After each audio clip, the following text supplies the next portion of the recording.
এক দেশ ও এক রাজা। এক দেশে এক ভয়ানক রাজা ছিল।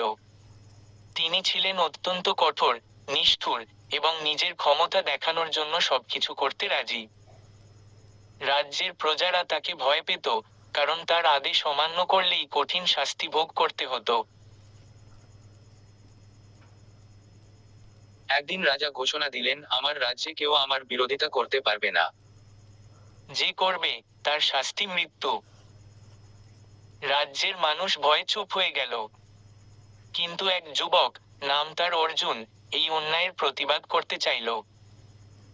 সে গোপনে রাজ্যের মানুষদের একত্র করল এবং বলল, আমরা সবাই মিলে যদি এক হই, তবে রাজার ভয় দেখানোর ক্ষমতা থাকবে না। প্রথমে সবাই ভয় পেলেও ধীরে ধীরে তারা অর্জুনের কথা বিশ্বাস করতে লাগলো। একদিন সকলে একসঙ্গে রাজপ্রাসাদের সামনে হাজির হলো। এত মানুষের ভিড় দেখে রাজা ঘাবড়ে গেলেন। প্রজারা চিৎকার করে বলল, আমরা আর ভয় পাই না, আমরা স্বাধীনতা চাই। রাজা বুঝলেন, ভয় দেখিয়ে আর রাজ্য শাসন করা সম্ভব নয়। তিনি তার ভুল স্বীকার করলেন এবং বললেন, আমি যদি ন্যায়ের রাজা হতে পারি, তবে তোমরা কি আমায় আরেকবার সুযোগ দেবে? প্রজারা ভাবল, এবং শেষে বলল, যদি তুমি ন্যায়ের পথে চলো, তবে আমরা তোমার পাশে থাকব।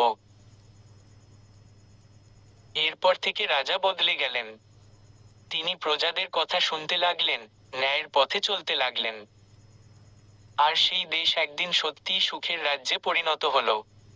শিক্ষা: শাসকের উচিত প্রজাদের ভয় দেখানো নয়, বরং তাদের ভালোবাসা ও ন্যায়ের সঙ্গে দেশ পরিচালনা করা।